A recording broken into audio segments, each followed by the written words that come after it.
I like David Moyes, Moyesy baby, the moist one. I like David Moyes, I really do, but I don't like his latest interview on Sky Sports at all. And if you haven't heard it, I'll read through snippets of it and break it down for you.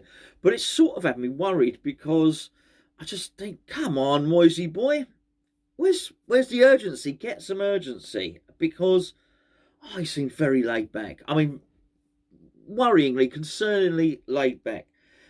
I'm not going to repeat what I said before about me liking the look of the first team. I don't have any concerns with the team. But he's done this interview and his answers have prompted more questions. Nothing wrong with that. But it's just the questions didn't get asked. And I'll tell you the questions that I want to know afterwards. It'll be the same as what you want to know, obviously. He's basically said we've improved in the goalkeeping area. It's good competition. Most people saw how well Areola, 25. A lot of you got that. Well done, by the way. Did last year for Fulham. So he'll give us competition there. Okay, fair enough. On further signings, he said, I want further competition. I hope we do by the end of the transfer window. Well, yes. No. Okay, so that's not... It's fine. I don't want to nitpick that. He said, I hope we do. I mean, he turned around and said, we want competition. I'm always looking at what there is. I hope by the end of the window we might have some more additions, but you can't guarantee anything. Well, why is he saying that? I mean, I don't understand that. I don't understand why he's saying we can't guarantee anything. Obviously, aside from the fact that he can't guarantee anything, but it doesn't add urgency. I'd more like to hear him say we need strengthening in certain areas, and we're going to make sure we do so by hook or by crook. Because actually, the question then follows on from that, which is what the interviewer, I would have liked the interviewer to ask, say, okay, David, you say you can't guarantee anything, you want them by the end of the window. Ideally, they'd be over the line by now. What are you going to do when you've got Thursday night, Sunday fixtures, and you've got Mikel Antonio, who, let's be fair, struggles to get through a season just over 38 games of Premier League season? What are you going to do? He clearly can't play 2 games a week. You could argue that throughout the season he can't play 1 game a week. Love Antonio, obviously, don't get me wrong. What's your contingency? And I have a feeling that he would turn around and he would say, well, there are other people that can play up front.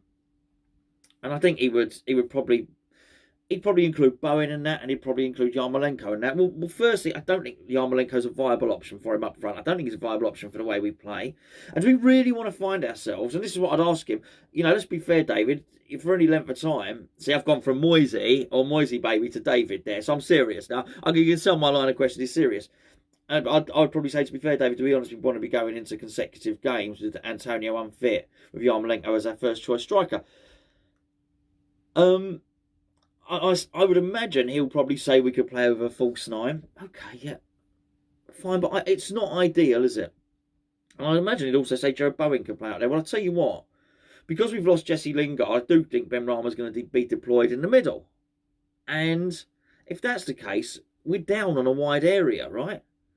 You take Bowen from there, then all of a sudden you've got Bowen up front, and it's not ideal. He did okay, but he's not a striker. It's not ideal. And you have, Yarmolenko playing on the right wing? If you feel that he's not quite athletic enough, what are you going to play Fredericks there or something? It ain't great. None of it's great. And those are the questions that I would like, because I felt it was fitting for a league campaign.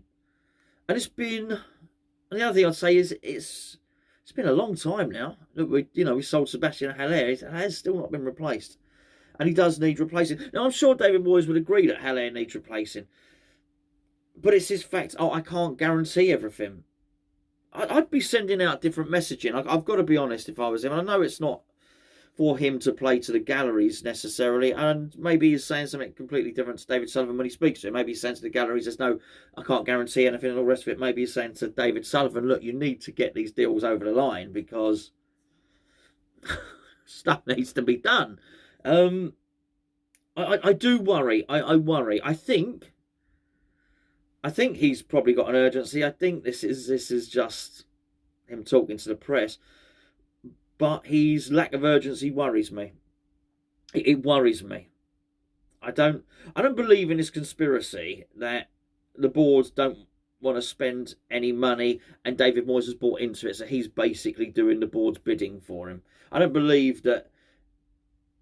I believe that David Moyes signed the contract knowing that he had a budget to spend, and I don't believe that. It just doesn't seem like a man. If let's play this out. If David Sullivan said to him, David, we've got no money, we've got no money at all, but I want you to play it out in the press and pretend that we do have money and that just you're not able to spend it. Because that's what you have to believe, right? David Moyes wouldn't do that. He doesn't strike me as that kind of bloke. I think he'd say no. I think he'd down tools and he'd leave. So I do at this point think it's David Moyes has got some money to spend on some players.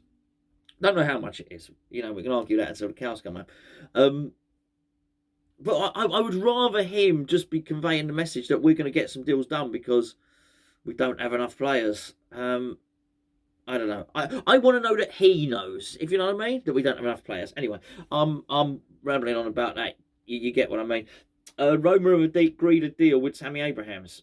Apparently, it's called the Sky Sports. Sky Sports again. Sky Sports Day today. 34 million. Well, it's Jose Mourinho's the manager, isn't he, there now? So I think they can probably afford to sell him. Well, they can afford to sell him, certainly. But they probably need to sell him. I must say afford, I mean, in terms of their squad numbers, because they're bringing Lukaku in for a lot of money. That's a weird one, Lukaku, isn't it? I mean, bearing in mind, they had him there. Chelsea, they've done this a few times, really, Chelsea. They've had Lukaku, and they've not just had Lukaku, had players, let them go and want them back. I mean, Declan Rice would be a prime example, but now they're going to buy him back for more than they sold him for. It's a bit like Paul Pogba. Man United let Paul Pogba go on a free, and they bought him back for 85 million. And it looks like he's going to go on a free again. This is not particularly bad business, but obviously Tuchel's come in and said this is the striker I want, which frees Tammy Abraham up. He's going to Roma. You can't blame him. You can't blame him. He's going to go and work under Jose Mourinho. Apparently, he's going to get. Apparently, he's going to get his 130 grand a week or whatever. Fair enough. He wasn't going to get it at West Ham. I don't think we should have paid it to him.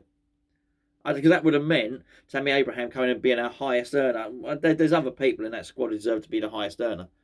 Make Declan Rice the highest earner, by all means. I know he wouldn't be. Ogbonna. So there's people, there's other people in the squad. Antonio, there's other people in the squad who've done more for West Ham, more worthy of being the highest earner. Give Soufal his pay rise. Give Souček his pay rise. Do something like that. Because they just deserve it. I wouldn't have let him come in and be our top earner, as it would just be crap. Anyway, so I'm not that bothered about it. I'm not that bothered about Tammy Abraham. The only thing that would have bothered me was if again we go back to David Moyes, if he hadn't seen this coming. If David Moyes hadn't seen this coming and David Moyes didn't,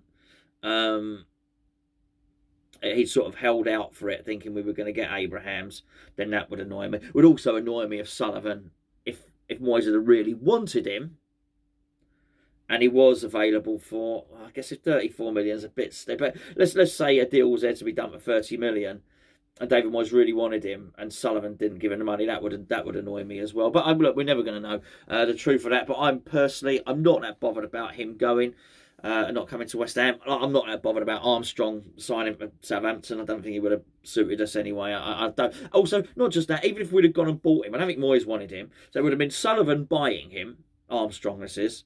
And then he'd been on the bench and we'd have been saying, oh, he's a Sullivan signing and Moyes don't play him. So there's just no point. But we do have to bring the players in that David Moyes wants. So, okay, no Armstrong, no Abrahams for the reasons I said. We're going to need to start bringing in a striker and we're going to need to start doing it really, really soon because it ain't good enough to say I can't guarantee that. And I do not want to have Jared Bowen playing up front. I just don't. I like the player. And I think he's in for a good season, Bowen. You know this.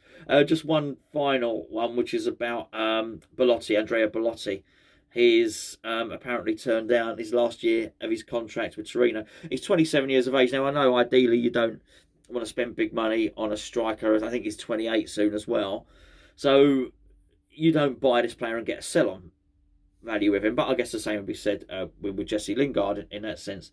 However, he's in the last year of his contract. And he's, if he's valued normally at about 30 odd million and you get him for 15, well, you know what? If he comes in and you get 5 good years service out of him, and he scores lots of goals. In which case, it probably doesn't matter. Does it? I mean, he's all right. He looks all right. I don't think he's the best player in the world, but he's certainly better than. He's better than having nothing. He's better than playing Yarmolenko or Bowen up front. I'm not sure he shifts Antonio if Antonio's fit from the starting position, but that's fine. You know, ideally it'd be nice if you could, but you don't have to. We just got to get a striker over the line. It's really important. And whilst it's the transfer window is not until the end of the month. That the month's starting to, was it the 10th or something now? The month's starting to go. You know, if it is, we're further away through the month anyway. Season starts at the weekend. We can't keep this up. We can't keep this up. I don't want to go to transfer deadline day. And I did this video a little while ago, didn't I? A few, whatever, last week or something, about me chatting with Chris, the Everton fan, and he was saying how David Moyes, when he was at Everton, used to love going down to transfer deadline day, and he listed all these players, and there were loads of them, transfer deadline day signings. You know, he might like it. Moyesy, baby, you might like it. I don't, all right? So, that being said, it would be a very, very interesting transfer deadline day. I'm pretty sure myself and Gio will be dressed up in our yellow. I haven't got a yellow T-shirt. I've got some yellow pants, though.